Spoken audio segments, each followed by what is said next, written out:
मी जेव्हा घाबरून मागे वळून पाहिलं तेव्हा माझ्या समोर जी व्यक्ती उभी होती तिला बघून माझ्या पायाखालची जमीन सरकली. काय करावं मला सुचेनासं झालं. डोळ्यांसमोर अंधारी आली आणि मी चक्कर येऊन तिथे जमिनीवर कोसळले. नमस्कार मित्रांनो, मी शीतल आणि ट्रू स्टोरी चॅनलवर तुम्हा सगळ्यांचं मनापासून स्वागत. मित्रांनो, ज्या माणसाचा कार अपघातात मृत्यू झालाय असं सांगून दोन अनोळखी माणसं त्याचं सामान तिच्या हातात देऊन गेली होती. त्या पतीच्या निधनानंतर सासरच्या लोकांनी तिचा एका नोकरासारखा छळ केला. गरोदर असतानाही जिला घरातून हाकलून दिलं, तोच तिचा पती आज अचानक तिच्या समोर जिवंत उभा होता. रोहितने स्वतःच्या मृत्यूचंही खोटं नाटक का रचलं होतं. त्याच्या पाठीमागं प्रियाने कोणकोणत्या नरक यातना सहन केल्या आणि या बदल्याच्या आणि संपत्तीच्या खेळात शेवटी या दोघांचा संसार कसा सावरला. मन हिलावून टाकणारी आणि डोळ्यात पाणी आणणारी प्रिया आणि रोहितची ही संपूर्ण कहाणी शेवटपर्यंत नक्की पहा. मी जेव्हा घाबरून मागे वळून पाहिलं तेव्हा माझ्या समोर जी व्यक्ती उभी होती तिला बघून माझ्या पायाखालची जमीनच सरकली. काय करावं मला सुचेनासं झालं. डोळ्यासमोर अंधारी आली आणि मी चक्कर येऊन तिथेच जमिनीवर कोसळले. माझं नाव प्रिया. मी एका अत्यंत गरीब कुटुंबात लहानची मोठी झाले. नशिबाचा खेळ बघा.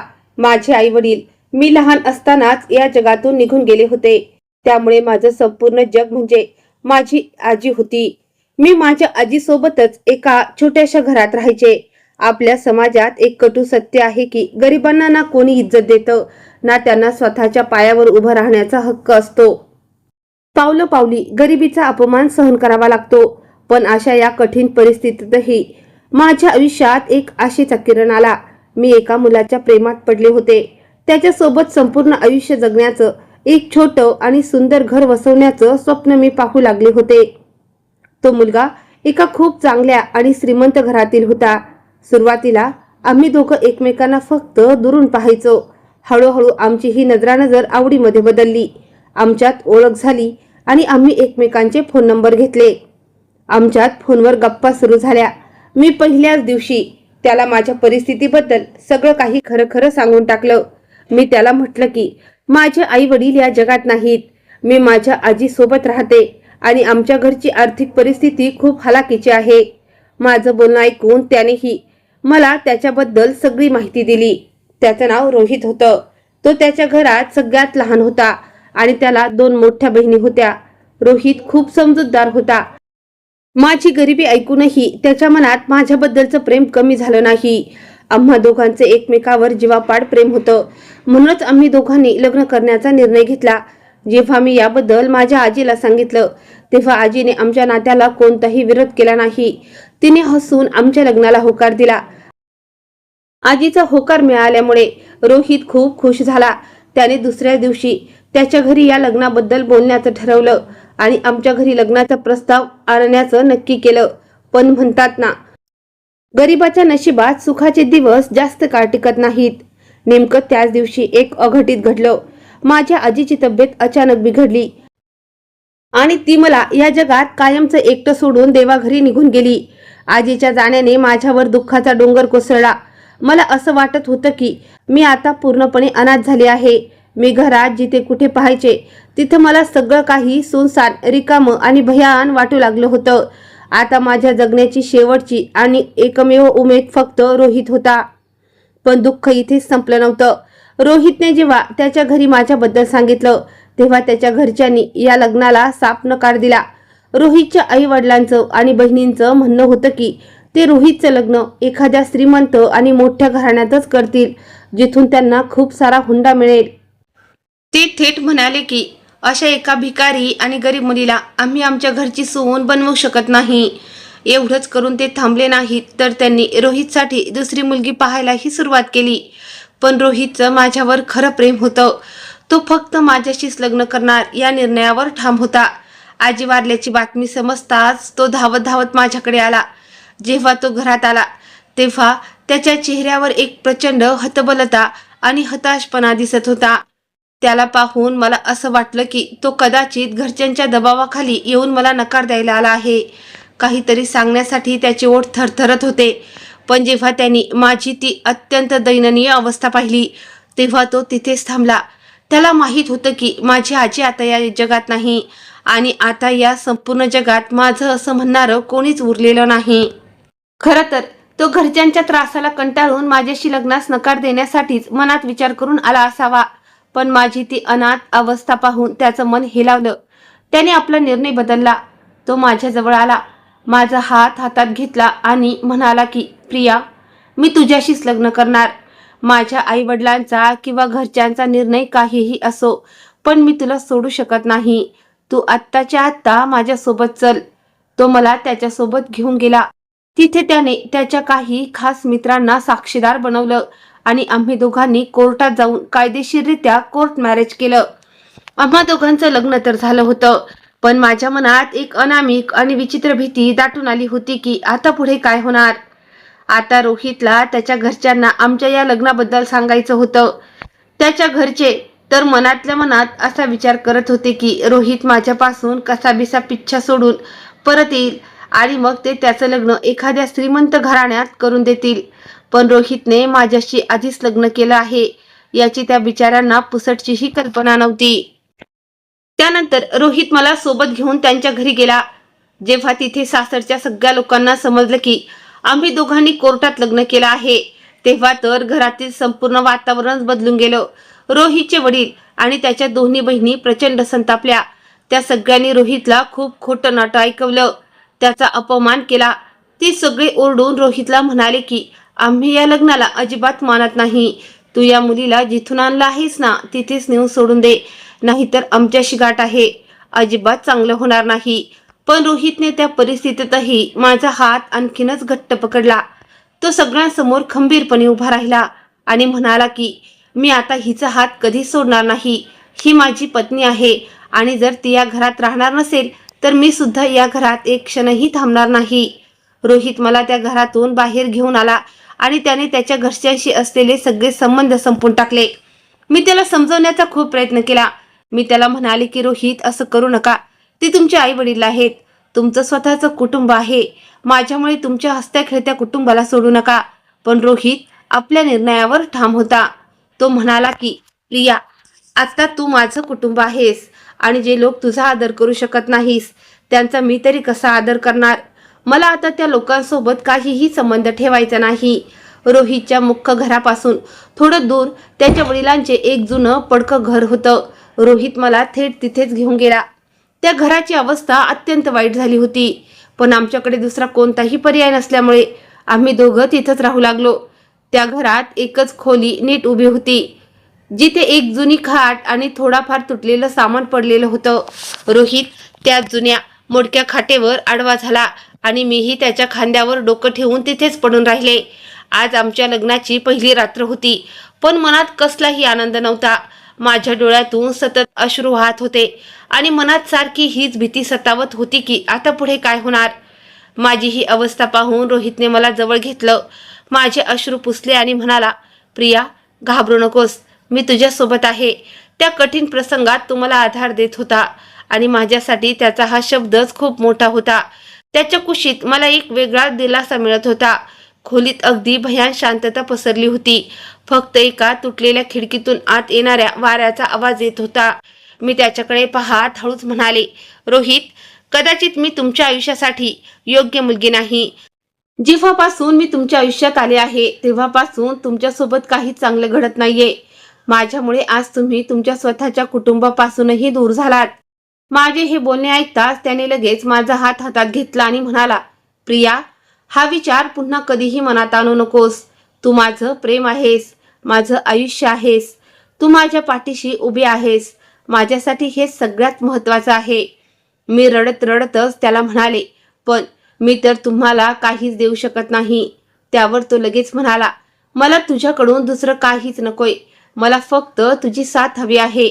माझ्या आयुष्यात तुझं असणं हीच माझी सगळ्यात मोठी ताकद आहे.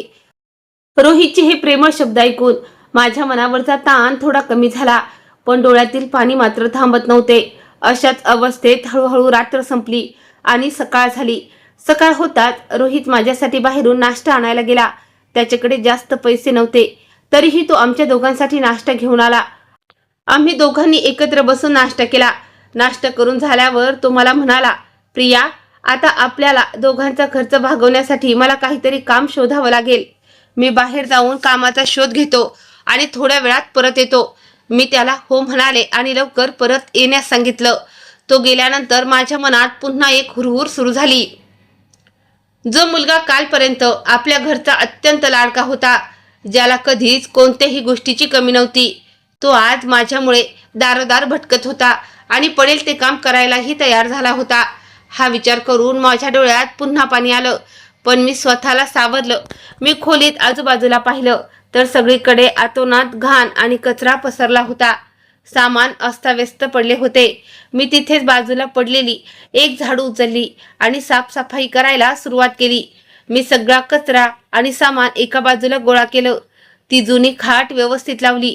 तिथे 2 मोठे जुने बॉक्स पडले होते. ते दोन्ही एकत्र जोडून मी त्याचा एक छान टेबल बनवला. साफसफाई करत असताना मला तिथे एक जुनी शेगडी, चूल आणि गॅस सिलेंडर सापडला. मी तो गॅस आणि शेगडी घासून पुसून एकदम स्वच्छ केली आणि एका कोपऱ्यात व्यवस्थित सेट करून ठेवली. तिथेच काही जुनी भांडी पडलेली होती. मी बाहेरून पाणी भरून आणलं आणि ती सगळी भांडी घासून स्वच्छ केली, जेणेकरून ती स्वयंपाकासाठी वापरता येतील. मी हे सगळं काम आवरतच होते. तितक्यात रोहित बाहेरून परत आला. त्याने खोलीत पाऊल ठेवताच आजूबाजूला नजर फिरवली. सगळी घाण साफ झाली होती आणि प्रत्येक वस्तू अगदी व्यवस्थित जागच्या जागी मांडलेली होती. हे सुंदर रूप पाहून रोहितच्या थकून आलेल्या चेहऱ्यावर एक गोड हसू उमटलं. तो कौतुकाने माझ्याकडे पाहत म्हणाला, प्रिया, तू तर या जुन्या पडक्या घराचा खरोखरच एक सुंदर संसार बनवलास. मी त्याच्याकडे न पाहताच लाजत म्हणाले, हो, मग काय करणार? इथे दुसरं काही करण्यासारखं नव्हतं आणि तुम्हीही नव्हतात, म्हणून म्हटलं सगळी साफसफाई करून घ्यावी. त्यानंतर मी रोहितकडे पाहिलं आणि विचारलं, काही काम मिळालं का?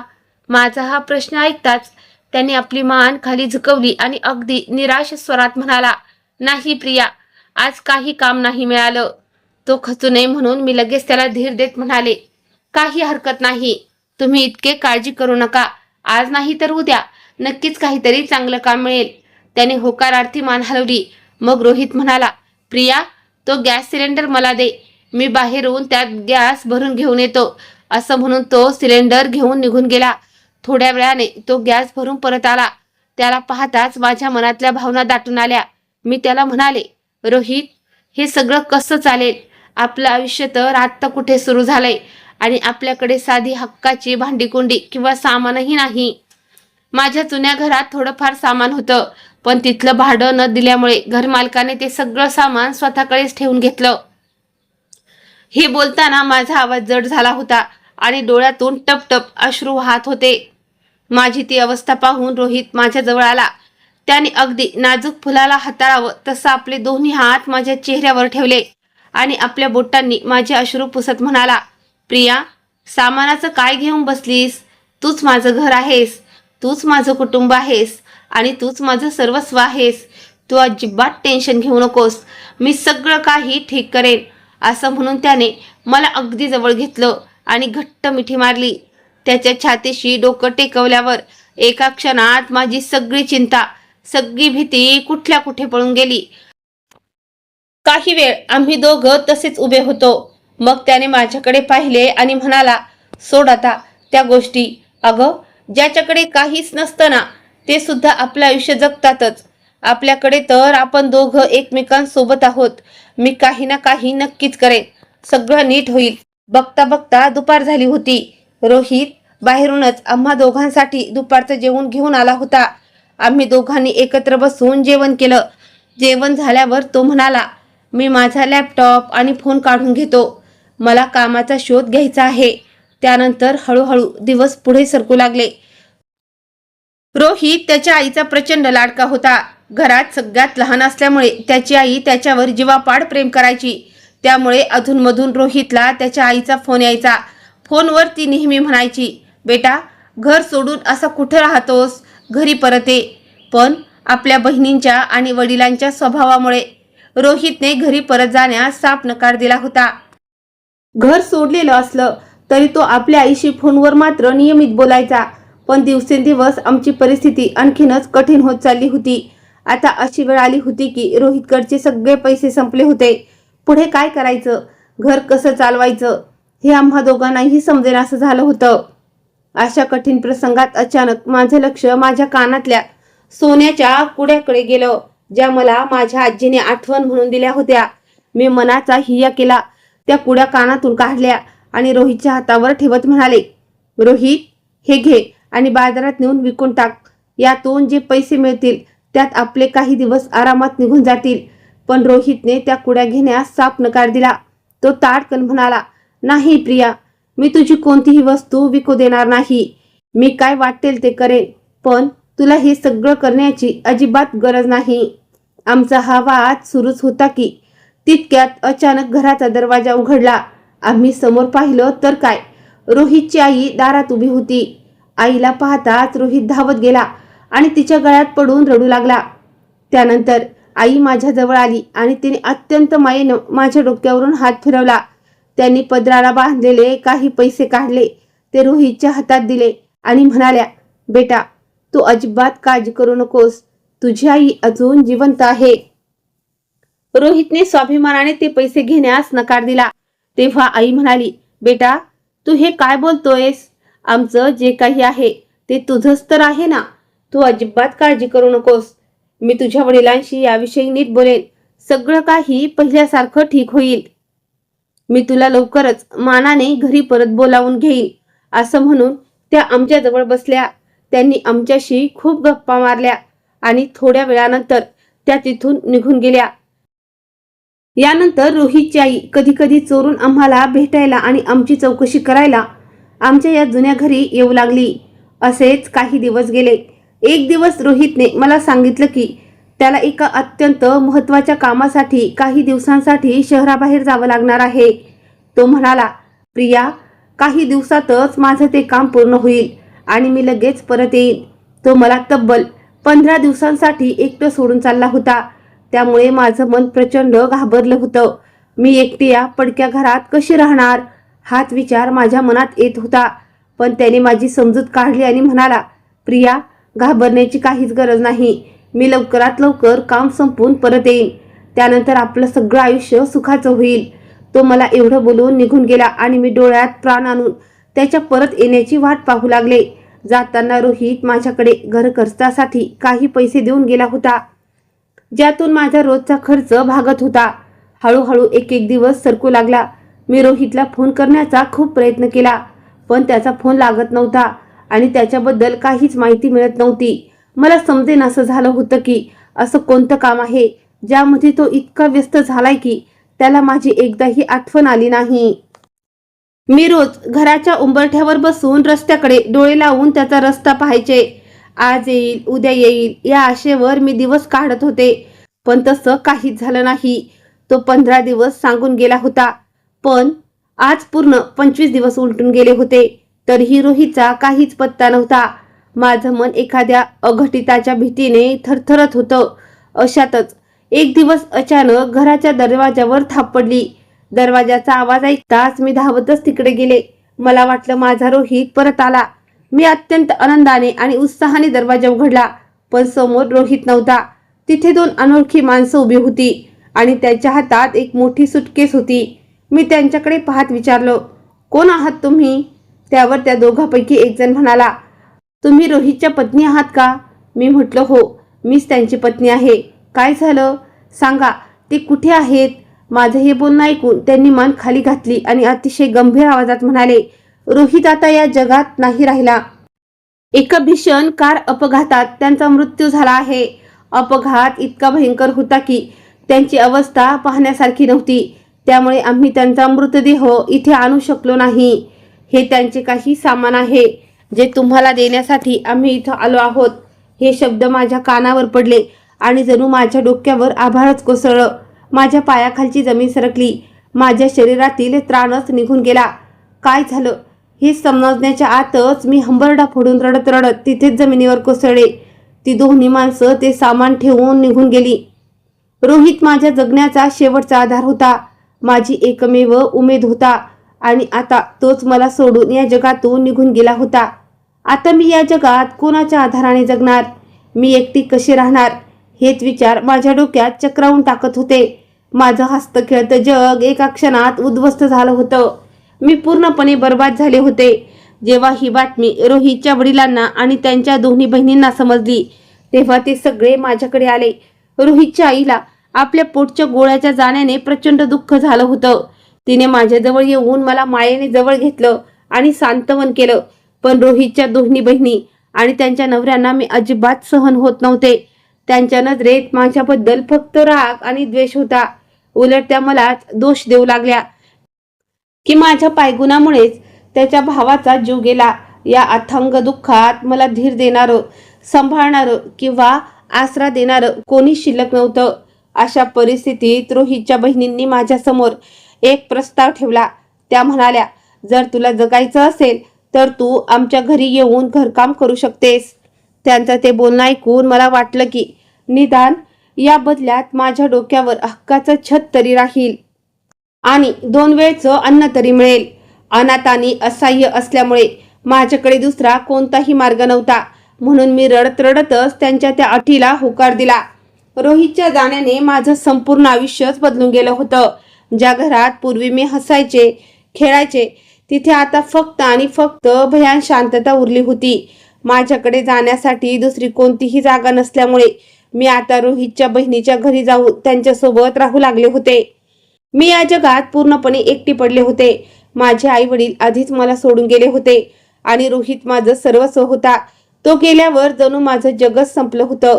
सुरुवातीला मला असं वाटत होतं की रोहितच्या बहिणी आणि त्यांचे नवरे मला थोडा तरी आधार देतील, कारण शेवटी मी त्यांच्याच सख्ख्या भावाची पत्नी होते. पण हळूहळू मला कडू वास्तव समजायला लागलं. त्या घरात मला कोण हक्काच्या माणसासारखं नाही तर एका ओझ्यासारखं वागवलं जात होतं. रोहितची मोठी बहीण माझ्याकडून आतोनात काम करून घ्यायची. तिने मला कधी माणूस म्हणून समजूनच घेतलं नाही. तिच्या नजरेत मी फक्त एक फुकटची कामवाली बाई होते, जिने 24 तास फक्त राबत राहिलं पाहिजे. माझं आयुष्य आता बदललं होतं. सकाळी अगदी उजळण्यापूर्वी अंधार असतानाच मला उठावं लागायचं. उठल्या उठल्या सगळ्यात आधी संपूर्ण अंगण झाडून काढणं, विहिरीवरून पाणी भरणं, चूल पेटवणं आणि सगळ्यांसाठी चहा करणं ही माझी रोजची कामं होती. त्यानंतर ढीगभर भांडी घासणे, सगळ्यांचे कपडे धुणे आणि पूर्ण घराची साफसफाई करणे यातच माझा दिवस जायचा. सकाळी डोळे उघडल्यापासून ते रात्री झोपेपर्यंत मी फक्त आणि फक्त गुरासारखी राबत राहायचे. पण एवढं करूनही बदल्यात मला काय मिळायचं तर फक्त आणि फक्त टोमणे आणि अपमान. घरात कुठे नजर चुकीने थोडं पाणी सांडलं तरी घरातल्यांचा ओरडा सुरू व्हायचा. कपडे वाळत घालताना थोडी जरी मागं पुढं झालं तरी टोमणे ऐकावे लागायचे. मला कधी कधी असं वाटायचं की मी हाडामासाची माणूस नसून एक मशीन आहे, जी फक्त काम करण्यासाठी जन्माला आली आहे. या सगळ्या त्रासात आणि हुंदक्यांमध्ये माझ्या जगण्याचा एकमेव विरंगुळा म्हणजे रोहितची ती सुटकेस होती. रोहितच्या मागे उरलेलं त्याचं सामान, त्याचे कपडे आणि त्याचा तो मोबाईल. मी घरच्यांची नजर चुकून गुपचूप कपाटातून काढायचे आणि तासनतास त्याच्याकडे पाहत रडत बसायचे. रात्री जेव्हा घरातले सगळेजण गाढ झोपी जायचे तेव्हा मी गुपचूप रोहितचा फोन चालू करायचे आणि आमचे जुने फोटो पाहायचे. कधी आम्ही दोघं एकत्र हसत असायचो, कधी कुठे फिरायला गेलेलो असायचो, तर कधी त्याने माझे सुंदर फोटो काढलेले असायचे. ते जुने फोटो पाहताना माझे अश्रू अनावर व्हायचे आणि ते नकळत स्क्रीनवर पडायचे. मी तो फोन माझ्या छातीशी घट्ट कवटाळून बसायचे आणि मनात विचार करायचे की जर आज रोहित जिवंत असता तर माझं आयुष्य असं कधीच नसतं. त्याने मला या अवस्थेत कधीच राहू दिलं नसतं. कधी कधी मी मनातून इतकी खचून जायची की मला वाटायचं मीही आता मरावं. शेवटी मी कोणासाठी जगते? माझ्या आयुष्यात आता ना कोणतं सुख उरलं होतं ना कोणतं स्वप्न. मला वाटायचं की जर मी जग सोडलं तर या रोजच्या त्रासातून आणि वेदनेतून माझी कायमची सुटका होईल. पण म्हणतात ना, देवाला गरिबाची दया येते. एक दिवस माझ्या आयुष्यात असं एक वळण आलं ज्याने मला पुन्हा जगण्याची एक नवी उमेद दिली. मला समजलं की मी आई होणार आहे. जेव्हा मला ही गोष्ट समजली तेव्हा मी बराच वेळ ढसढसा रडत राहिले. पण त्या दिवशी माझ्या डोळ्यात आलेले अश्रू दुःखाचे नव्हते, तर त्यात एक वेगळाच आनंद होता. मला पहिल्यांदा असं जाणवलं की रोहित मला पूर्णपणे सोडून गेलेला नाहीये. त्याचा एक अंश अजूनही माझ्या शरीरात, माझ्या पोटात जिवंत आहे. मी माझ्या पोटावर हात ठेवला आणि स्वतःलाच बजावून सांगितलं की प्रिया, आता तुला जगावं लागेल. फक्त स्वतःसाठी नाही, तर तुझ्या पोटात वाढणाऱ्या रोहितच्या या बाळासाठी. नशिबाच्या या अंधाऱ्या रात्रीत मला पहिल्यांदाच प्रकाशाचा एक किरण दिसला होता. मला वाटलं होतं की कदाचित आता सगळं काही बदलेल. रोहितच्या मोठ्या बहिणीला ही बातमी समजल्यावर ती माझ्याशी थोडी तरी प्रेमाने वागेल, कारण आता मी एकटे नव्हतो. माझ्या पोटात त्याच्याच घराण्याची, रोहितची शेवटची निशाणी वाढत होती. पण माझा हा अंदाज साफ चुकीचा ठरला. जेव्हा मी आनंदाची बातमी रोहितच्या बहिणीला सांगितली, तेव्हा तिच्या चेहऱ्यावर आनंदाचा एक लवलेशही नव्हता. तिने फक्त एकदा मला वरून खालीपर्यंत पाहिलं आणि अगदी थंड सुरात म्हणाली, अच्छा, मग तर आता तुला आणखी सांभाळून काम करावं लागेल. तिचं ते बोलणं ऐकून माझ्या मनाला खूप मोठी ठेच लागली.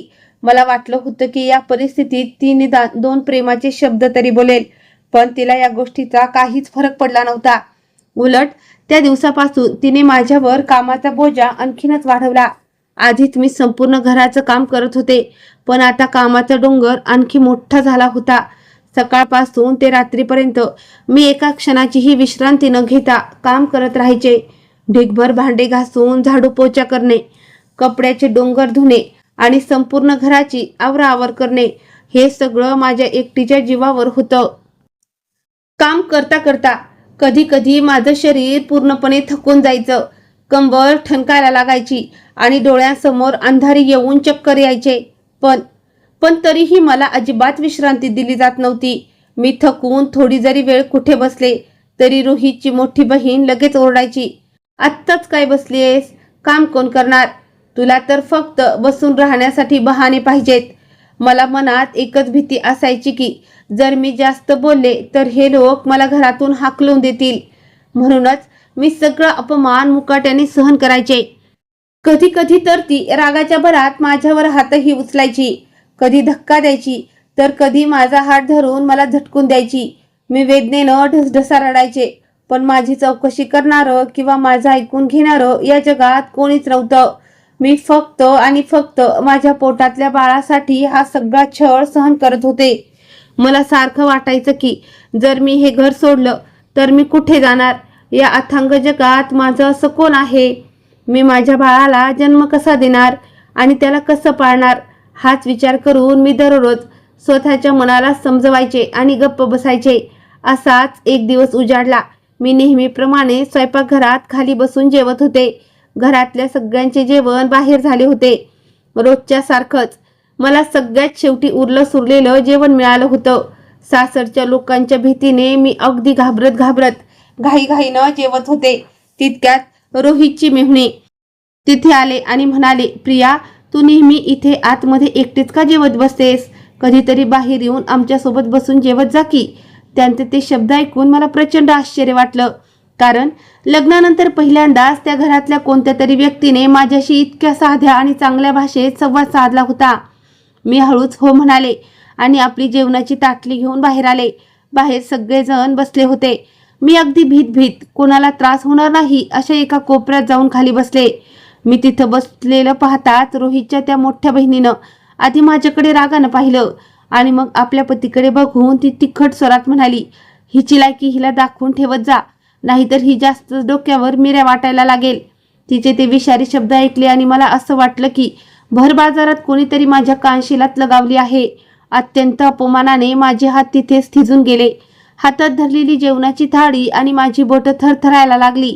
मला काही समजेनासं झालं की मी असं काय घोर पाप केलं होतं, ज्यासाठी इतक्या छोट्याशा गोष्टीवरून तिने सगळ्यांसमोर माझी अशी लायकी काढली आणि माझी एवढी मोठी बेइज्जती केली. तिथे सगळ्यांसमोर बसून राहताना मला स्वतःची प्रचंड लाज वाटत होती. डोळे अश्रूंनी डबडबले होते. आश्चर्याची गोष्ट म्हणजे ज्या मेहुण्यांनी मला बाहेर बोलावलं होतं त्यांनी ही बहिणीला थांबवलं नाही. तेही मन खाली घालून गप्पपणे जेवत राहिले आणि मी तिथे ते अपमानाच्या खाईत स्वतःला झोकून देत मान खाली घालून तशी सुन्न बसून राहिले. माझ्या डोळ्यात अश्रू दाटून आले होते, पण मी स्वतःला रडू दिलं नाही, कारण त्या क्रूर लोकांना मला माझी कमजोरी दाखवायची नव्हती. मला त्या रात्री मात्र मी मनातून पूर्णपणे खचले. मी माझ्या खोलीत गेले आणि नेहमीप्रमाणे रोहितचा फोन काढून त्याचा फोटो पाहत ढसढसा रडू लागले. मी त्या फोटोकडे पाहत हुंदके देत म्हणाले, बघा ना रोहित, तुम्ही गेल्यावर माझी काय अवस्था झालीये. मी दररोज तिळ तुटते. पण तितक्यात माझं लक्ष माझ्या पोटाकडे गेलं. मी पोटावर हात ठेवला आणि स्वतःला सावरलं. मला आठवलं की आता मी एकटी नाहीये. मला माझ्या पोटात वाढणाऱ्या बाळासाठी खंबीर व्हावंच लागेल. कितीही दुःख आलं, कितीही त्रास झाला तरी मला जगायचं आहे आणि कोणत्याही परिस्थितीत माझ्या बाळाला या जगात सुरक्षित आणायचं आहे. अशातच एक दिवस उजाडला. सकाळपासून मला शरीरात कमालीचा अशक्तपणा जाणवत होता. आदल्या रात्री सासरच्या छळामुळे आणि त्रासामुळे मला नीट झोपही आली नव्हती. पण सकाळी डोळे उघडताच पुन्हा तेच न संपणारं दृष्टचक्र सुरू झालं. आधी पूर्ण घराची साफसफाई, मग ढीगभर भांडी, त्यानंतर कपड्यांचे डोंगर आणि हे सगळं उरकून स्वयंपाकघरातील काम. मी एकामागून एक काम करतच होते. पण त्या दिवशी माझं शरीर जणू पूर्णपणे साथ सोडून देत होतं. मला वारंवार चक्कर आल्यासारखं होत होतं आणि डोळ्यांसमोर अंधारी दाटून येत होती. तरीही मी स्वतःला खेचत काम करत होते, कारण मला चांगलंच ठाऊक होतं की मी जरा जरी विसावा घेतला तर रोहितची मोठी बहीण पुन्हा टोमणे मारायला सुरुवात करेल. मी स्वयंपाकघरात उभी राहून भाजी चिरत होते. तितक्यात रोहितचे मेहुणे घाईघाईनं माझ्याजवळ आले. त्यांना कुठेतरी बाहेर जायचं होतं. त्यांनी कपाटातून एक पांढरा शुभ्र शर्ट काढला आणि माझ्याकडे देत म्हणाले, प्रिया, मला एका अत्यंत महत्त्वाच्या मीटिंगसाठी निघायचं आहे. हा पटकन शर्ट इस्त्री करून दे. त्यांचा आवाज नेहमीसारखा साधा होता. त्यामुळे मी काहीही न बोलता तो शर्ट हातात घेतला आणि खोलीच्या कोपऱ्यात असलेल्या इस्त्रीच्या टेबलजवळ जाऊन उभे राहिले. मी हळूहळू शर्टाला इस्त्री करू लागले, पण माझ्या हातामध्ये साधी इस्त्री पेलण्याची ताकदही उरली नव्हती. माझं डोकं जड झालं होतं आणि पोटातही एक विचित्र कळा येत होत्या. वेदना होत होत्या. मी स्वतःला कसा बसं ताणून धरत होते, कारण मला पुन्हा कोणाचं ओरडणं किंवा शिव्या ऐकायच्या नव्हत्या. मी इस्त्री फिरवत होते आणि मनातल्या मनात विचार करत होते की देवा, हा आजचा दिवस कधी संपणार. तितक्यात अचानक माझ्या डोळ्यांसमोर संपूर्ण अंधार पसरला. मला खूप जोरात चक्कर आली. माझे हात थरथरू लागले आणि माझं लक्ष पूर्णपणे विचलित झालं. त्याच गडबडीत गरम इस्त्री शर्टावर एका जागेवर जास्त वेळ राहिली आणि तो महागडा शर्ट जळाला. कपडा जळण्याचा उग्र वास संपूर्ण खोलीत पसरला. जळाल्याचा वास येताच मी घाबरून तातडीने इस्त्री बाजूला केली, पण तोपर्यंत खूप उशीर झाला होता. शर्टावर एक मोठा काळा डाग पडला होता आणि तो पूर्णपणे जळाला होता. माझं काळी जोरात धडधडू लागलं. आता काय होणार या भीतीनं मला घाम फुटला. तेवढ्यात जळाल्याचा वास आल्यामुळे रोहितचे मेहुणे तरातरा खोलीत आले. त्यांनी जेव्हा तो जळालेला शर्ट पाहिला तेव्हा त्यांचा चेहरा रागाने लालबुंद झाला. ते अत्यंत जोरात ओरडले, हे काय केलंस तू? तुला एक काम साधेपणाने नीट करता येत नाही का? माझा अख्खा शर्ट खराब करून टाकलास. आता मी मीटिंगला काय घालून जाऊ? मी इतकी घाबरले होते की माझ्या तोंडातून शब्दच फुटत नव्हता. मी थरथरत्या आवाजात कसे बसे म्हणाले, माझ्याकडून चूक झाली. मला अचानक चक्कर आली होती. पण त्यांनी माझं एकही ऐकलं नाही. त्यांचा राग इतका अनावर झाला की त्यांनी कसलाही विचार न करता माझ्या चेहऱ्यावर सणसणीत कानशिलात लगावली. ती थप्पड इतकी जोरदार होती की मी स्वतःला सावरू शकले नाही आणि गरगरून थेट खाली जमिनीवर कोसळले. माझ्या कानात फक्त सू सू आवाज घुमू लागला. डोळ्यातून पाणी वाहू लागलं आणि माझा गाल आग आग होऊ लागला. मी जमिनीवर तशीच पडून राहिले आणि अत्यंत अगतिकतेने आपल्या गालावर हात ठेवला. ज्या माणसाने कालपर्यंत माझ्याशी साध्या भाषेत संवाद साधला होता तो आज माझ्यावर हात उचलेल यावर माझा विश्वासच बसत नव्हता. याच वेळी आवाज ऐकून रोहितची मोठी बहीणही तिथे धावत आली. तिने तो जळालेला शर्ट पाहिला आणि नंतर माझ्याकडे अत्यंत तिरस्काराने पाहत म्हणाली, ही पांढऱ्या पायाची अवदसा कोणत्याही कामाची नाहीये. मी आत्ताच्या आत्ता हिला या घरातून बाहेर हाकलवून लावते. तूच मोठी चूक केलीस जे या अवदसेला इथे घेऊन आलास. तिचे ते विषारी शब्द माझ्या काळजाला आरपार चिरून गेले. सासरच्या लोकांची ते भयानक बोलणे ऐकूनही मी जमिनीवर तशीच मुकाट्याने बसून राहिले. पण रोहितची बहीण तिथे थांबली नाही. ती सतत माझ्यावर शब्दांचे आसूड ओढत होती. ती ओरडत पुढे म्हणाली, जोपासून ही या घरात पाय ठेवून आली ना तोपासून फक्त आणि फक्त संकट आणि कटकटीच मागं लागल्यात. एक काम धड करता येत नाही की काही नाही. वरून हिचे नखरे आणि आजारपण वेगळीच. माझ्या डोळ्यातून अश्रूंची धार लागली होती. मी अत्यंत आशेने आणि अगतिकतेने त्यांच्याकडे पाहत होते, पण त्या घरातल्या एकाही पाषाण हृदयी माणसाला माझी ती दयनीय अवस्था पाहून साधी दयाही आली नाही. मी गरोदर होते. पोटात रोहितचा अंश वाढत होता. सकाळपासून पायाला भिंगरी लावल्यासारखी एका क्षणाचीही विश्रांती न घेता मी राबत होते. माझी तब्येत कमालीची बिघडली होती, पण या कशाचीही या घरातल्या कोणालाच काहीही फरक पडत नव्हता. रोहितचे मेहुणेही माझ्याकडे रागाने आणि डोळे वटारून पाहत होते, जणू काही जगातला सगळ्यात मोठा गुन्हा मीच केला होता. त्या क्षणी मला आयुष्यात पहिल्यांदाच या कटू सत्याची जाणीव झाली की खरोखरच या सासरच्या घरात माझं असं कोणीच नाहीये आणि इथं माझ्यासाठी साधी हक्काची जागाही उरलेली नाही. रोहित मला सोडून या जगातून निघून गेल्यावर त्याचं कुटुंब फक्त जगाला दाखवण्यासाठी माझ्यावर उपकार करत असल्याचं नाटक करत होतं. प्रत्यक्षात मात्र प्रत्येकाच्या मनात माझ्याबद्दल तिरस्कार भरला होता. त्या अपमानाने माझं मन आणि शरीर पूर्णपणे कोलमडून पडलं होतं. मी रडत रडतच जमिनीवरून कशीबशी उभी राहिले आणि तोंडातून एकही शब्द न काढता अत्यंत शांतपणे आपल्या खोलीकडे चालू लागले. अशक्तपणामुळे माझे पाय लटपटत होते. गालावर त्या जबर थपडीची आग अजूनही होत होती आणि डोळ्यातून सतत पाण्याचा पूर वाहत होता. खोलीत पोहोचताच मी दार लावून घेतलं आणि बेडवर कोसळून ढसढसा रडू लागले.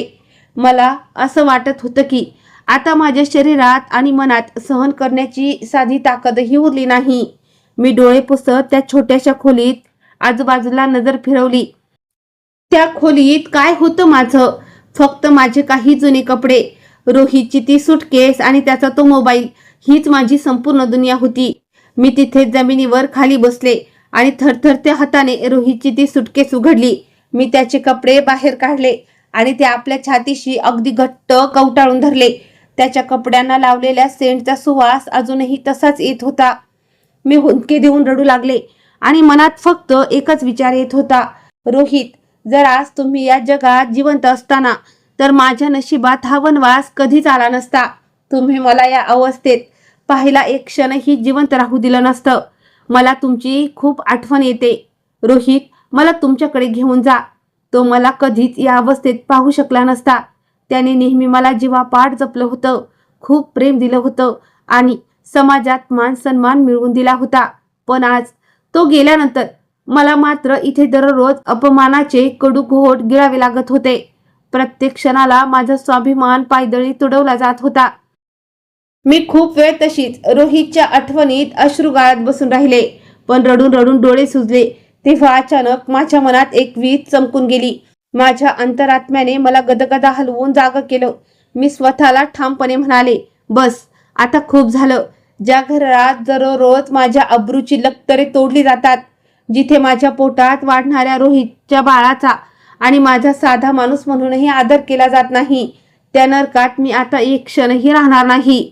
इथे राहून तरी मी अजून किती दिवस अपमान सहन करू? यापेक्षा बाहेरचं मरण काय वाईट आहे, हा विचार मनात येताच माझ्या मनगटात एक वेगळंच बळ संचारलं. मी मनाचा हिया केला. पदराने माझे डोळे आणि गाल पूर्णपणे पुसून काढले.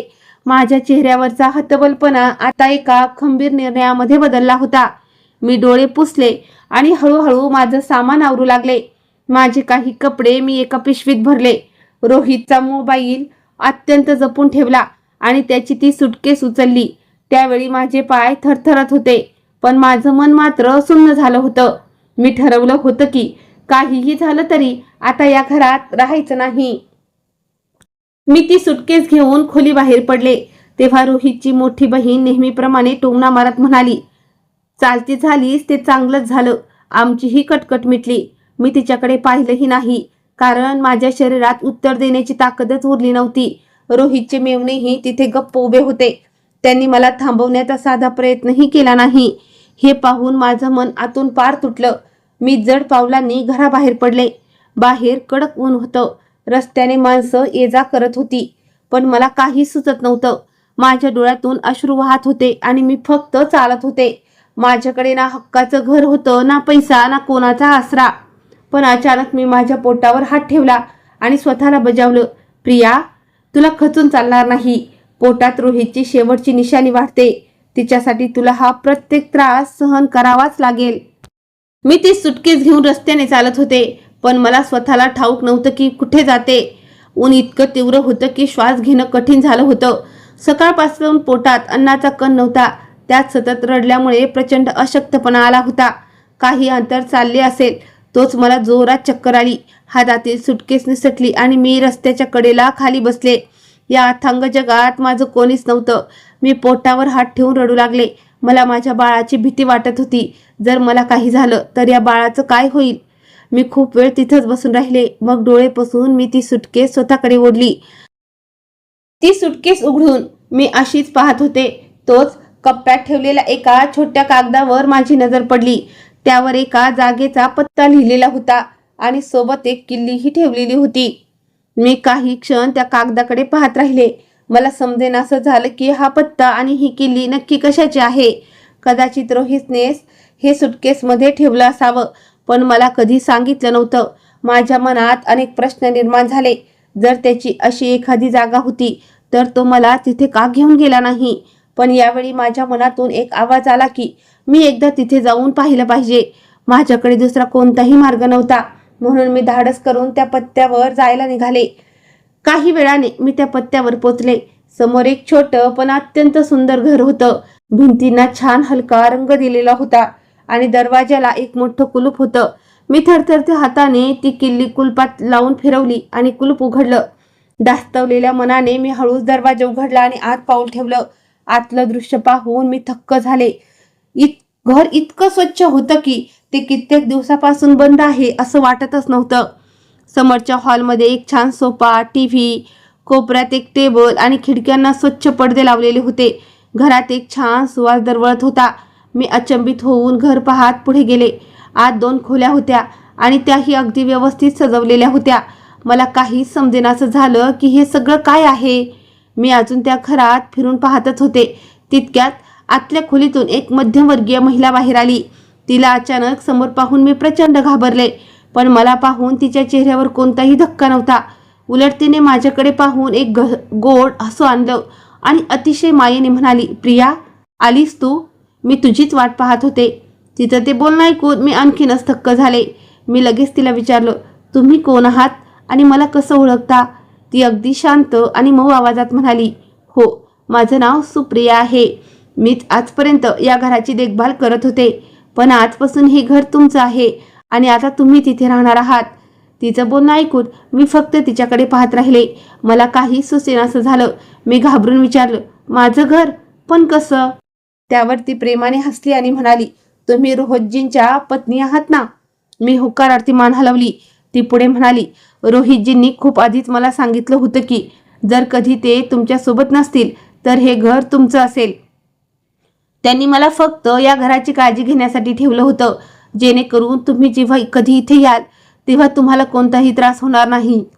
तिचे ते शब्द ऐकून माझे डोळे पाण्याने भरून आले. माझा विश्वासच बसत नव्हता की रोहितने माझ्यासाठी इतका मोठा विचार करून ठेवला होता. जेव्हा त्याचे सगळे घरचे मला ओझं समजत होते, माझं अपमान करत होते, तेव्हा माझा रोहित माझ्यासाठी आधीच एक सुरक्षित आडोसा तयार करून गेला होता. सुप्रियाने माझ्या हातात दुसरी एक किल्ली दिली आणि म्हणाली, ही कपाटाची किल्ली आहे. आता हे सगळं तुमचंच आहे. मला तिला आणखी बरेच प्रश्न विचारायचे होते. रोहितने हे घर कधी घेतलं, का घेतलं आणि मला याबद्दल काहीच का सांगितलं नाही, हे सगळं मला जाणून घ्यायचं होतं. पण सुप्रियाला कुठेतरी जाण्याची घाई होती. ती फक्त आता तुम्ही अजिबात काळजी करू नका एवढंच म्हणाली आणि तिथून निघून गेली. मी दारात उभी राहून तिला जाताना पाहत राहिले. आता घरात पूर्ण शांतता होती. मी हळूहळू आत आले आणि आजूबाजूला पाहू लागले. कित्येक दिवसानंतर पहिल्यांदा मला असं जाणवलं की मी एका सुरक्षित जागी आहे, जिथे आता माझ्यावर कोणी ओरडणार नव्हतं, कोणी टोमणे मारणार नव्हतं आणि कोणी मला धक्का देऊन पाडणार नव्हतं. मी हलकेच तिथल्या सोप्यावर बसले आणि रडू लागले. पण यावेळी माझे अश्रू फक्त दुःखाचे नव्हते, तर त्यात रोहितच्या प्रेमाचा ओलावा होता. मला असं वाटत होतं की रोहित अजूनही कुठे ना कुठे माझ्या सोबतच आहे. काही वेळाने मी उठले आणि आतल्या खोलीत गेले. तिथे एक मोठं कपाट होतं. मी त्या कपाटासमोर उभी राहिले आणि थरथरत्या हाताने ती किल्ली कुलपात लावून कुलूप उघडलं. कपाट उघडताच माझे डोळे चक्रावले. त्या कपाटात खूप सारे पैसे ठेवलेले होते. मी माझ्या आयुष्यात कधीच एका वेळी एवढे पैसे पाहिले नव्हते. काही क्षण तर मला समजेनासं झालं की हे खरं आहे की माझं एखादं स्वप्न आहे. माझे हात थरथर कापू लागले. मी 2 पावलं मागं सरकले. पण हळूहळू मला सगळा अंदाज आला. हा सगळा विचार रोहितने माझ्यासाठी करून ठेवला होता. जर कधी तो या जगात नसेल तर मला कोणासमोर हात पसरावे लागू नयेत, कोणाचा अपमान सहन करावा लागू नये, म्हणूनच त्याने ही सगळी सोय करून ठेवली होती. मला अचानक रोहितचा तो प्रेमळ स्वभाव आठवला. त्याचं माझं कौतुक करणं, प्रत्येक कठीण प्रसंगात मी तुला कधीच एकटं सोडणार नाही असं म्हणणं, सगळं काही माझ्या डोळ्यासमोर तरळलं. तो खरोखरच मला एकटं सोडून गेला नव्हता. जाता जाताही तो माझ्या जगण्याचा आधार माझ्या पाठीशी ठेवून गेला होता. त्या दिवशी मला पहिल्यांदा असं वाटलं की देवाने माझे सगळे रस्ते बंद केले नव्हते. माझं आयुष्य अजून पूर्णपणे संपलेलं नव्हतं. मी कपाटासमोर उभी राहून त्या पैशाकडे आणि त्या सुंदर घराकडे पाहत होते. माझ्या डोळ्यातून अश्रूची धार लागली होती, पण मनात एक वेगळाच धीर आला होता. माझ्या रोहितने दूर जाऊन माझं रक्षण केलं होतं. जणू काही हे घर दररोज माझीच वाट पाहत होतं. मी जड पावलांनी मागे सरकले आणि खोलीत ठेवलेल्या एका खुर्चीवर गुपचूप बसून राहिले. माझं मन भारावून गेलं होतं. इतक्या दिवसांचा तो छळ, तो अपमान, ती असह्य वेदना आणि ते एकटेपण, सगळं काही एकाच वेळी माझ्या मनात दाटून आलं होतं. मी फक्त विचार करत होते की जर आज रोहित माझ्यासोबत असता तर मला हा वनवास कधीच सोसावा लागला नसता. तितक्यात अचानक मला मागून कोणाचा तरी आवाज ऐकू आला. तो आवाज अत्यंत ओळखीचा होता. इतका ओळखीचा की एका क्षणासाठी माझ्या काळजाचा ठोकाच चुकला. माझ्या संपूर्ण अंगावरून सरसरून काटा आला. मी अगदी सावकाश मागे वळले आणि समोर उभ्या असलेल्या माणसाला पाहताच माझ्या पायाखालची जमीन सरकली. माझा श्वास तिथेच अडकला. डोळे विस्पारले गेले आणि हात थरथरायला लागले. माझ्या समोर जी व्यक्ती उभी होती तिला पाहून माझे होशच उडाले. ते दुसरं कोणी नसून माझा रोहित होता. तोच चेहरा, त्याच बोलक्या डोळ्यामधील तीच माया आणि तोच ओळखीचा आवाज. मी फक्त टकमका त्याच्याकडे पाहत राहिले. मला काहीच समजेनासं झालं की हे खरं आहे की मी एखादं स्वप्न पाहते. जे माणूस जगाच्या नजरेत मरून गेलं होतं ते आज जिवंतपणे माझ्या समोर उभं होतं. हे मानायला माझं मन तयारच होत नव्हतं. माझ्या तोंडातून एक शब्दही फुटेना. तेवढ्यात अचानक माझ्या डोळ्यासमोर अंधारी दाटून आली. सगळं काही अंधुक झालं आणि मी चक्कर येऊन तिथेच जमिनीवर कोसळले. जेव्हा मला शुद्ध आली तेव्हा मी स्वतःला एका हॉस्पिटलच्या खाटेवर पाहिलं. खोलीत औषधांचा तो उग्र वास येत होता आणि माझ्या हाताला सलाईन लावलेलं होतं. मी हळूहळू माझे जड झालेले डोळे उघडले. तोच माझी नजर समोर उभ्या असलेल्या माणसावर पडली. त्याला पाहताच माझ्या डोळ्यांतून अश्रूचा पूर वाहू लागला. तो खरोखरच माझा रोहित होता. तो तिथेच उभा राहून अतिशय काळजीने माझ्याकडे पाहत होता. मी कसलाही विचार न करता खाटेवरून ताडकान उठले आणि धावत जाऊन त्याला घट्ट मिठी मारली. मी त्याला इतक्या ताकदीनं कवटाळलं होतं की जर मी हात सोडला तर तो पुन्हा कुठेतरी गायब होऊन जाईल अशीच भीती मला वाटत होती. इतक्या दिवसांचा साचलेला सगळा जळफळाट, ती वेदना अश्रूच्या रूपाने बाहेर पडत होती. मी हुंदके देत फक्त एवढंच बोलत होते, रोहित तुम्ही जिवंत आहात? रोहित तुम्ही खरंच जिवंत आहात ना? त्याने मला तितक्याच प्रेमानं आपल्या मिठीत घेतलं होतं. त्याचा हात माझ्या डोक्यावरून फिरवत होता आणि तो मला शांत करण्याचा प्रयत्न करत होता. त्याचेही डोळे पाण्याने डबडबले होते. तो अत्यंत मऊ आवाजात हळूच म्हणाला, प्रिया, हो मी रोहितच आहे, तुझा रोहित. मी परत आलोय ग. आता तुला सोडून कधीच कुठेही जाणार नाही. तू काळजी करू नकोस. मी मरू शकत नाही, मी जिवंत आहे. त्याचा तो आवाज ऐकून माझ्या मृत झालेल्या जीवात जणू पुन्हा प्राण आले. इतक्या दिवसांचं दुःख एका क्षणात वाहून गेलं. मला त्याला 1000 प्रश्न विचारायचे होते, पण ओठांवर आलेले शब्द विरून जात होते. मी फक्त त्याच्या चेहऱ्याला स्पर्श करून खात्री करून घेत होते की तो खरोखर माझ्या समोर आहे. थोड्या वेळाने त्याने मला प्रेमाने बसवलं आणि पाणी पाजलं. मग म्हणाला, प्रिया तू अजून खूप अशक्त आहेस. आधी आपण घरी जाऊया. मी तुला तिथे सगळं काही शांतपणे सांगन. मी फक्त त्याच्याकडे पाहून हळूच मान हलवली. हॉस्पिटलमधून डिस्चार्ज घेऊन तो मला गाडीतून त्याच सुंदर घरी घेऊन आला. रस्त्याभर मी फक्त एकटक त्याच्याकडेच पाहत होते. मनात अजूनही एकच धास्ती होती की हे कुठं माझं सुंदर स्वप्न तर नाही ना. तो गाडी चालवता चालवता वारंवार माझ्याकडे पाहत गोड हसत होता. जणू आम्ही पुन्हा एकत्र आलोय यावर त्याचाही विश्वास बसत नव्हता. रस्त्यात एका जागी त्याने गाडी थांबवली आणि माझ्यासाठी जेवण विकत घेतलं. तो काळजीने म्हणाला, प्रिया, तू कित्येक दिवसापासून नीट जेवली नसशील ना, आधी हे खाऊन घे. मी फक्त एकटक त्याच्याकडे पाहत राहिले. इतक्या दिवसाच्या नरक यातनानंतर कोणीतरी माझी अशी काळजी घेत होतं हे पाहून माझं मन आतून पुन्हा एकदा भरून आलं. आम्ही दोघं घरी पोचलो. हॉलमध्ये एकत्र बसून आम्ही ते जेवण केलं. कित्येक दिवसानंतर मी माझ्या हक्काच्या माणसांसोबत बसून घास घेत होते. नाहीतर आतापर्यंत एका कोपऱ्यात बसून अश्रू पुसत जेवण्याची मला सवय झाली होती. जेवताना ही माझी नजर सारखी रोहितवर जात होती. तो खरोखर माझ्या शेजारी बसलाय यावर अजूनही माझा विश्वास बसत नव्हता. जेवण झाल्यावर आम्ही दोघं सोफ्यावर शांतपणे बसलो. तेव्हा रोहितने एक मोठा श्वास घेतला, माझा हात हातात धरला आणि म्हणाला, प्रिया, आता मी तुला सगळं काही खरं खरं सांगतो. त्याने अत्यंत गंभीर आवाजात स्वतःच्या मृत्यूचं ते खोटं नाटक का रचलं होतं या मागची संपूर्ण कहाणी सांगायला सुरुवात केली. तो म्हणाला, प्रिया, जेव्हा आपण त्या जुन्या पडक्या घरात राहत होतो तेव्हा एक दिवस अचानक मला आईचा फोन आला. तिचा आवाज प्रचंड घाबरलेला होता. ती खूप रडत होती आणि मला म्हणाली, बेटा, तुझ्या बहिणीचे नवरे तुला जिवंत मारून टाकतील. तू आत्ताच्या आत्ता इथून कुठेतरी खूप दूर निघून जा आणि कोणालाही काही सांगू नकोस. आईचं ते बोलणं ऐकून मी पुरता हादरलो. मी तिला विचारलं की नक्की काय झालंय. तेव्हा तिने सगळी हकीकत सांगितली. वडिलांची खूप मोठी जमीन, फॅक्टऱ्या आणि अफाट संपत्ती होती. वडिलांना ती संपत्ती आपल्या सगळ्या मुलांमध्ये समसमान वाटायची होती. पण माझ्या दोन्ही बहिणींना आणि त्यांच्या नवऱ्यांना हे अजिबात मंजूर नव्हतं. त्यांचं म्हणणं होतं की रोहित घर सोडून गेलाय, त्यामुळे त्याचा या संपत्तीवर कोणताही अधिकार नाही. त्यांना ही सगळी इस्टेट स्वतःलाच हवी होती. रोहित बोलता बोलता थांबला. त्याच्या डोळ्यातील वेदना स्पष्ट दिसत होती. त्याने पुढे सांगितलं, प्रिया, या संपत्तीवरून रोज घरी भांडणं व्हायची. पण वडिलांनी ठामपणे सांगितलं होतं की रोहित माझा मुलगा आहे आणि मी त्याच्यावर अन्याय होऊ देणार नाही. मी सगळ्यांना सारखाच वाटा देणार. पण माझ्या बहिणींचे नवरे पैशाच्या हव्यासापोटी इतके आंधळे झाले होते की त्यांनी मला कायमच रस्त्यातून हटवण्याचा कट रचला. एका रात्री ते दोघं दारू पिऊन बोलत होते की आपण रोहितचा कार अपघात घडून आणू, कोणाला तरी पैसे देऊन काम फत्ते करू, कोणाला संशयही येणार नाही. माझ्या मेहुण्यांचा हा सगळा प्लॅन आईने लपून ऐकला होता. ती प्रचंड घाबरली आणि तिने त्याच रात्री मला फोन करून सगळं सांगितलं.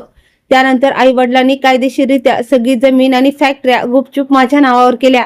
पण ही गोष्ट कोणालाही कळू दिली नाही.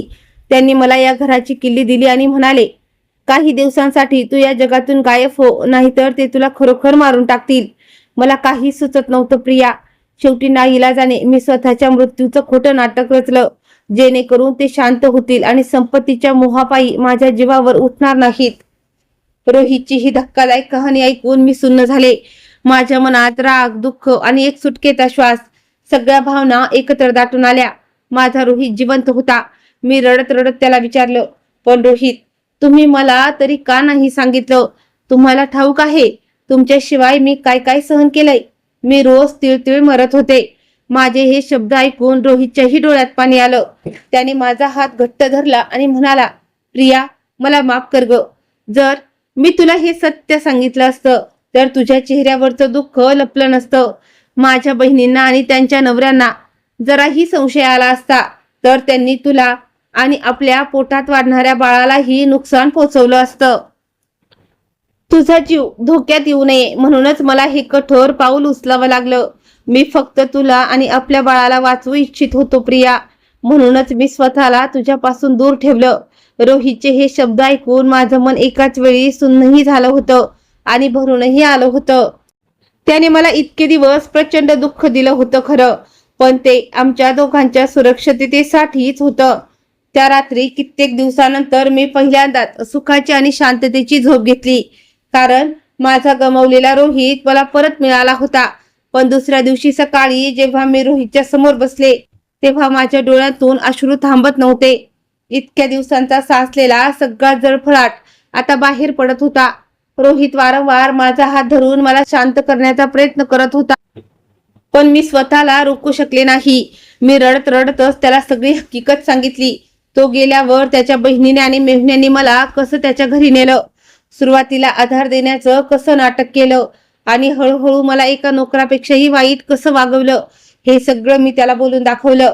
मी गरोदर असतानाही माझ्याकडून कशा दिवस रात्र कष्टाची कामं करून घेतली जायची.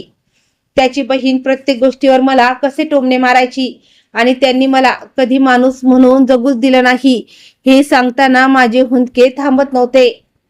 माझं बोलणं ऐकून रोहितच्या डोळ्यात अंगारे फुलत होते. त्याचा चेहरा रागाने लाल झाला होता. मी रडत पुढे म्हणाले, रोहित, फक्त एक शर्ट चुकून जळला म्हणून तुझ्या मेहुण्याने माझ्यावर हात उचलला, मला सगळ्यांसमोर सनसनीत कालशिलात लगावली आणि त्याच्या बहिणीने मला पांढऱ्या पायाची अवदासा म्हणून घराबाहेर हाकलून दिलं. हे ऐकताच रोहितचा संयम सुटला. त्याचा राग अनावर झाला. त्याच्या हाताच्या मुठी आवळल्या गेल्या आणि डोळे क्रोधाने जळू लागले. तो रागाच्या भरात जागेवरून उठला आणि म्हणाला, मी आत्ताच्या आत्ता त्यांच्याकडे जातो. त्याची एवढी हिंमत कशी झाली? तू माझी पत्नी आहेस. मी तुला त्याच्या विश्वासावर सोडलं होतं आणि त्यांनी तुझी ही अवस्था केली. मी त्यांना सोडणार नाही. तो तरातरा दाराकडे निघाला, पण मी धावत जाऊन त्याच्या समोर उभी राहिले. मी त्याचा हात घट्ट धरला आणि रडत म्हणाले, नाही रोहित, तुम्ही कुठेही जाणार नाही. ते लोक आधीच तुमच्या जीवावर उठले आहेत. जर त्यांना समजलं की तुम्ही जिवंत आहात तर ते पुन्हा तुमच्यावर हल्ला करतील. मी तुम्हाला पुन्हा गमावू इच्छित नाही. रोहित अजूनही प्रचंड रागात होता. तो सारखा म्हणत होता की तो त्या लोकांना धडा शिकवल्याशिवाय राहणार नाही. पण मी त्याला समजावलं, रोहित, जे लोक पैशाच्या आणि संपत्तीच्या हव्यासापोटी स्वतःच्या भावाचा जीव घ्यायला मागे पुढे पाहत नाहीत, ते कोणत्याही थराला जाऊ शकतात. आपल्याला त्यांच्यापासून लांब राहायचं आहे. मी त्याचा चेहरा माझ्या हातात घेतला आणि म्हणाले, रोहित, मला आता फक्त आणि फक्त तुम्ही हवे आहात. मला कोणाशीही भांडण नकोय. मी तुम्हाला गमावण्याचं दुःख सोसलंय. आता मी पुन्हा ती वेदना सहन करू शकत नाही. माझं ते आर्जव ऐकून रोहित हळूहळू शांत झाला. त्याने मला जवळ घेतलं, माझ्या डोक्यावर हात ठेवला आणि म्हणाला, ठीक आहे प्रिया, मी तुझं ऐकतो. मलाही आता फक्त तुझ्यासोबत आणि आपल्या बाळासोबत सुखाने जगायचं आहे. त्यानंतर आम्ही खूप वेळ गप्पा मारत बसलो.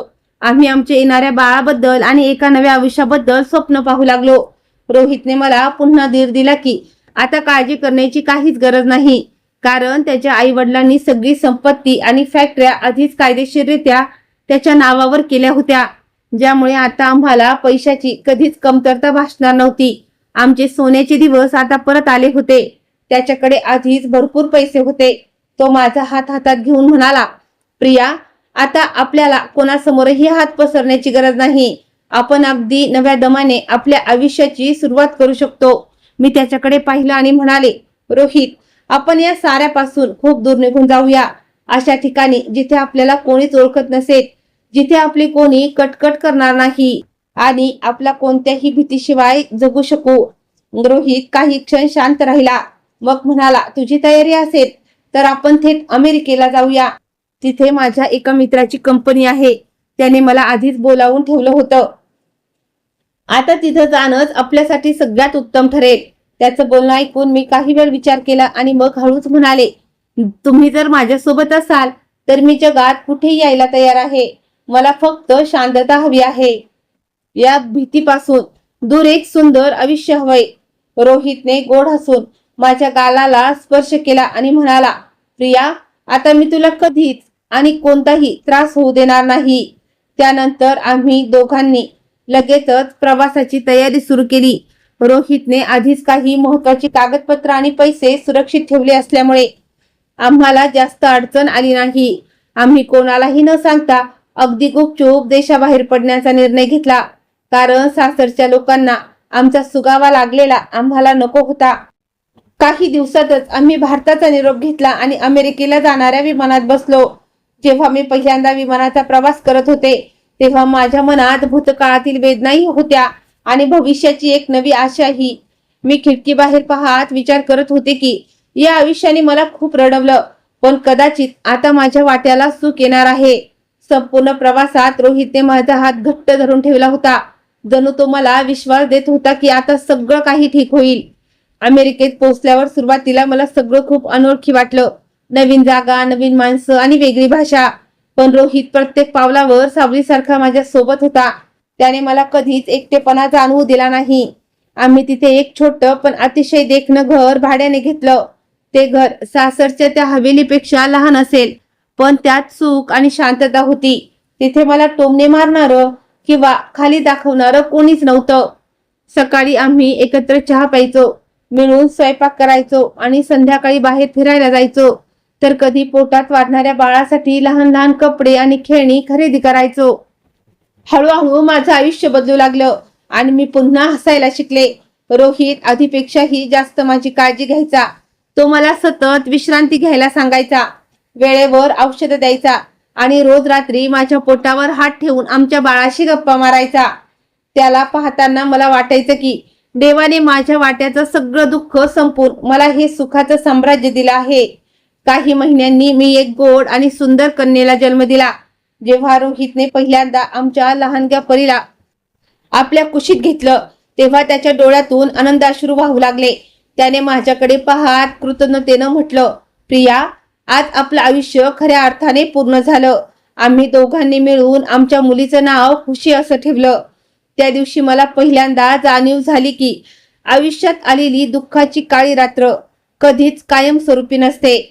एका वळणावर सुख आणि खुशी ही परत येतेच. आम्ही दोघं तिथेच आमचं हे छोटं पण सुंदर आयुष्य जगू लागलं होतं. मित्रांनो, अशा प्रकारे विखुरलेल्या या नात्यांना प्रियाने आपल्या प्रेमाने आणि समजूतदारपणाने पुन्हा एकत्र आणलं.